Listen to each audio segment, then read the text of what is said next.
시편 91편 1절에서 마지막 16절까지 말씀 함께 읽겠습니다. 지존자의 은밀한 곳에 거주하며 전능자의 그늘 아래에 사는 자여, 나는 여호와를 향하여 말하기를 그는 나의 피난처요 나의 요새요 내가 의뢰하는 하나님이라 하리니, 이는 그가 너를 새 사냥꾼의 올무에서와 심한 전염병에서 건지실 것이미로다. 그가 너를 그의 깃으로 덮으시리니 내가 그의 날개 아래에 피하리로다. 그의 진실하심은 방패와 손방패가 되시나니, 너는 밤에 찾아오는 공포와 낮에 날아드는 화살과 어두울 때 퍼지는 전염병과 밝을 때 닥쳐오는 재앙을 두려워하지 아니하리로다. 천명이 내 왼쪽에서 만명이 내 오른쪽에서 엎드러지나 이 재앙이 내게 가까이 하지 못하리로다. 오직 너는 똑똑히 보리니 악인들의 보응을 내가 보리로다. 내가 말하기를 여호와는 나의 피난처시라 하고 지존자를 내 거처로 삼았으므로 화가 내게 미치지 못하며 재앙이 내 장막에 가까이 오지 못하리니, 그가 너를 위하여 그의 천사들을 명령하사 내 모든 길에서 너를 지키게 하심이라. 그들이 그들의 손으로 너를 붙들어 발이 돌에 부딪히지 아니하게 하리로다. 내가 사자와 독사를 밟으며 젊은 사자와 뱀을 발로 누르리로다. 하나님이 이르시되 그가 나를 사랑한즉 내가 그를 건지리라. 그가 내 이름을 안즉 내가 그를 높이리라. 그가 내게 간구하리니 내가 그에게 응답하리라. 그들이 환난당한 때에 내가 그와 함께하여 그를 건지고 영화롭게 하리라. 내가 그를 장수하게 함으로 그를 만족하게 하며 나의 구원을 그에게 보이리라 하시도다. 아멘. 어제 저녁 식사 후에 진해루 근처 바닷가에 잠시 산책을 했습니다. 참 평화로운 저녁이었습니다. 저녁놀이 예쁘게 지고 있는데 바다에 물고기들이 막 연신 튀어오르고 있었습니다. 조금은 더웠지만 그래도 바닷바람이 기분 좋게 불어왔습니다. 수많은 사람들이 저녁 운동하느라고 뛰거나 걷거나 자전거 타고 오가고 있었고, 아마 주일 저녁이어서 그런지 아이들 데리고 온 부모님들도 많이 있었습니다. 한쪽에는 기타 동호회 팀들이 버스킹을 하고 있었고, 또 한쪽에서는 색소폰을 불면서 테스형을 부르고 있는 팀도 있었습니다. 참 우리나라 참 살기 좋은 나라다, 이런 생각이 들었습니다. 그런데 한편으론 하나님 없이도 이렇게 잘 사는데, 이런 시대에 하나님을 믿는 신앙이 저들에게 어떤 의미가 있을까, 이런 좀 근원적인 질문이 들었습니다.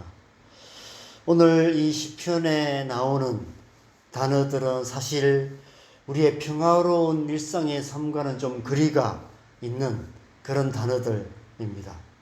2절에 하나님을 나의 피난처, 나의 요새, 나의 의뢰하는 하나님이라 고백하고 있는데, 주일 저녁 평화로운 오후에 진해 바닷가에서 나오는 고백은 아닌 것 같습니다.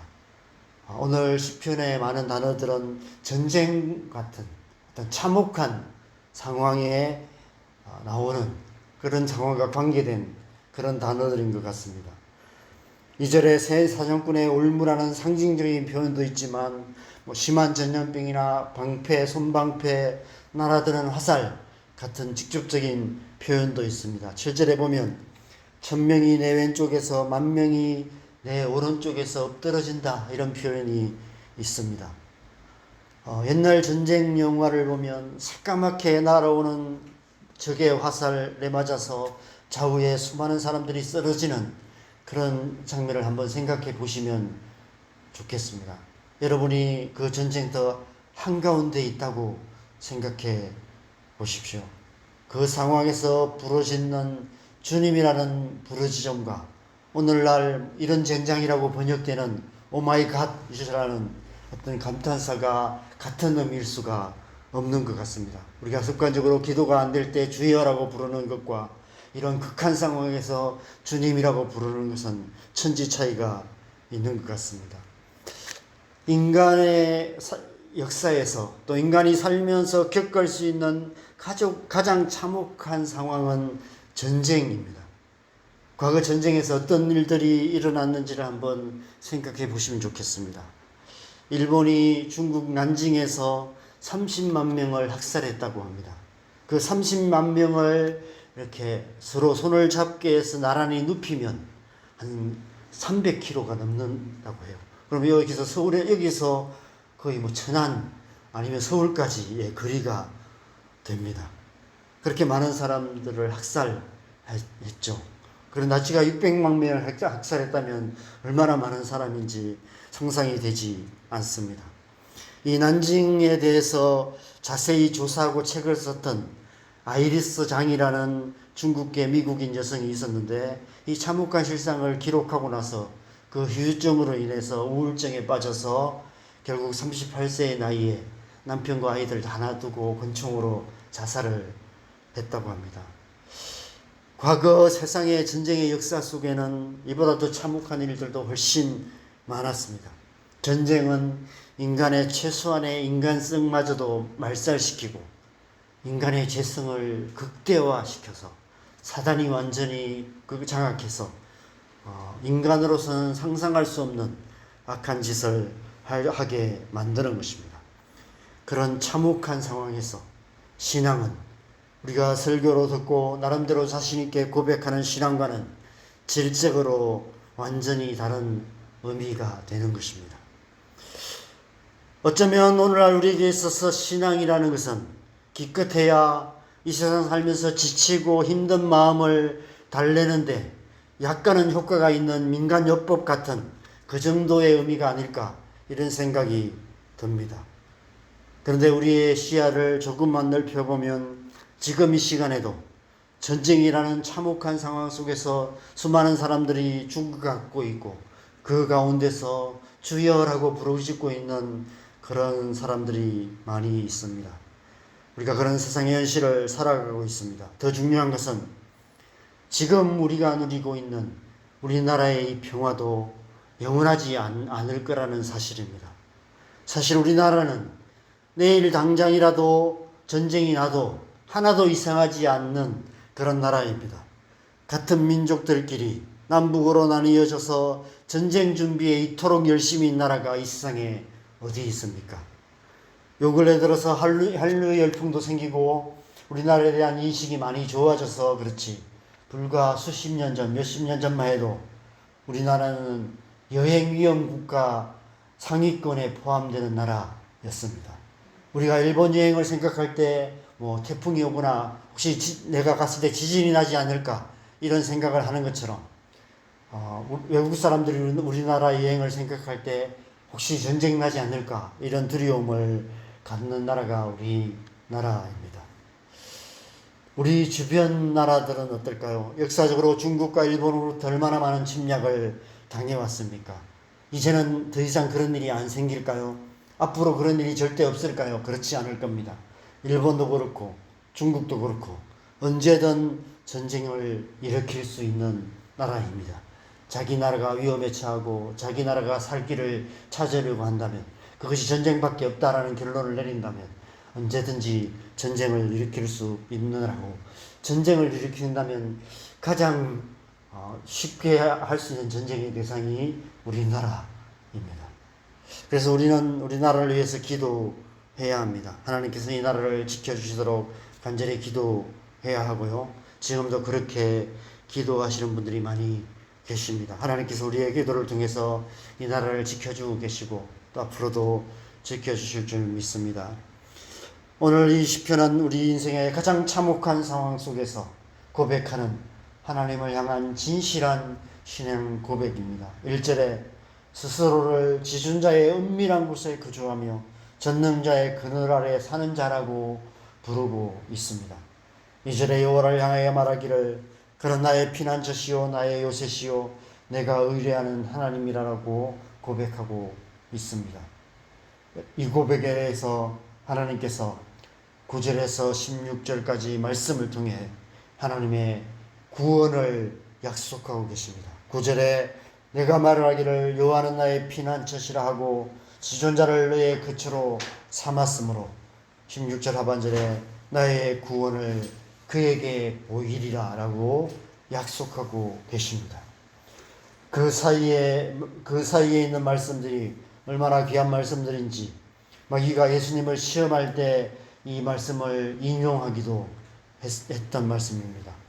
제가 간단하게 요약하려 했는데 한 구절도 뺄 수가 없어서 본문 그대로 살펴봐야 할 것 같습니다. 10절에 화가 내게 미치지 못하며 재앙이 내 장막에 가까이 오지 못할 것이다 라고 약속하고 계십니다.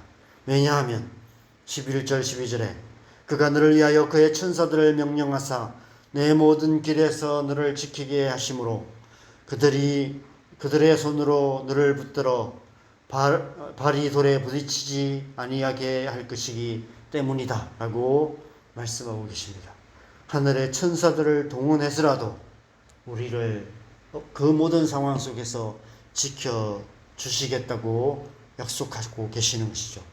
사단이 이 구절을 인용해서 예수님을 시험했던 것입니다. 13절의 말씀에서는 내가 사자와 독사를 밟으며 젊은 사자와 뱀을 발로 누르리로다라고 말씀하고 있습니다. 당시 광야에서 가장 두려운 존재들이 바로 사자와 독사였습니다. 그런데 그것들을 발로 누르게 하실 것이다, 발로 밟게 하실 것이다 라고 말씀하십니다. 그것을 능히 이길 수 있도록 강하게 하실 것이다 라고 약속하고 계시는 것입니다. 14절 15절 말씀은 액자에 써서 벽에 걸어놓고 싶은 그런 말씀입니다.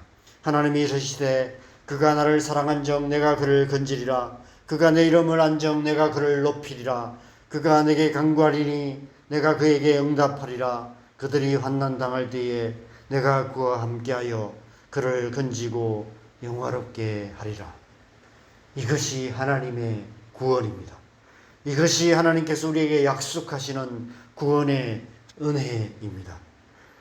우리의 삶에 어떤 상황이 닥쳐온다 할지라도, 설령 전쟁과 같은 참혹한 상황에 처한다 할지라도 하나님을 사랑하는 자가, 하나님을 아는 자가 하나님 앞에 나가 부르짖어 간구할 때 하나님께서 반드시 응답하시고 그 모든 환난 가운데 함께 하시고 그 모든 환난에서 우리를 건져주시고 영화롭게 해 주실 것이라고 약속하고 계시는 것입니다. 거기에 보너스로 16절 상반절에 내가 그를 장수하게 함으로 그를 만족하게 할 것이다 라고 약속하고 계시는 것입니다. 다른 어떤 이유가 없습니다. 하나님을 사랑하는 자에게 주시는 은혜입니다.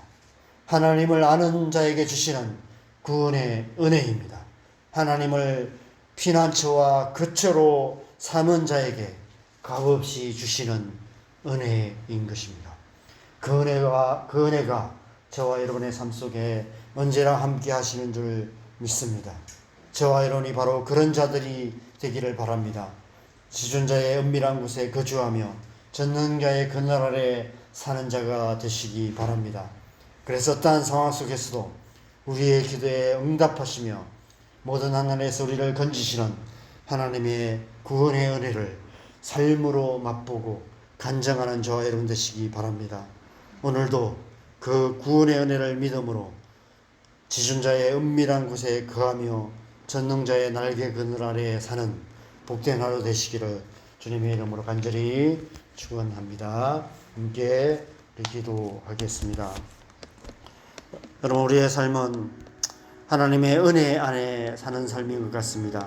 우리가 애쓰고 노력해서 살아온 삶인 것 같지만, 세상 사람들은 그렇게 사는 것 같지만, 일이 잘 되면 행운이고 요행이라고 생각하지만, 또 심지어는 조상들이 돌보고 여러 가지 많은 신들이 돌보아 준다고 생각하지만, 그러나 우리의 삶은 하나님의 크신 팔이, 하나님의 크신 날개 그늘이 우리를 덮으시고 인도하고 계시는 삶인 줄 믿습니다. 앞으로의 우리가 남은 삶 또한 그렇게 지존자의 은밀한 곳에 거하며 하나님의 날개 그늘 아래 살아가는 삶인 줄 믿습니다. 하나님께서 어떤 상황 속에서도 우리를 지키시고 보호하심으로 우리의 삶을 향한 하나님의 크고 놀라운 뜻을 이루어 주실 줄 믿습니다. 심지어 우리의 삶 속에 전쟁 같은 참혹한 상황이 우리 안에 닥친다 할지라도 우리가 주님 앞에 나가 은혜를 구할 때 하나님께서 우리에게 구원하시고 우리를 하나님의 그 영화로운 하나님의 은혜 가운데로 우리를 인도하신다고 약속하고 계십니다. 이 약속을 굳게 붙들고 오늘 하루도 우리가 그 하나님의 은혜 가운데 거하는 그런 복된 하루 될 수 있도록 우리의 삶을 주님 앞에 올려드리고 또 우리의 가정을 주님 앞에 올려드리고 우리의 자녀들을 주님 앞에 올려드릴 뿐 아니라 무엇보다도 이 나라 이 민족을 위해서 기도하십시다. 하나님 이 나라를 지켜주셔서 이 전쟁의 위협 가운데서 이 세상에 있는 모든 악한 모든 세력들 가운데서 지키시고 인도하셔서 우리 자녀들이 살아가는 시대 가운데도 지금 우리에게 주시는 이 평화가 계속해서 이루어질 수 있도록 주님 은혜 베풀어 주시옵소서. 시간을 함께 기도하시고 자유롭게 하시다가 돌아가시면 되겠습니다. 기도하겠습니다. 하나님 아버지, 이 아침에 우리가 주님의 은혜를 구하며 주님 앞에 나아갑니다.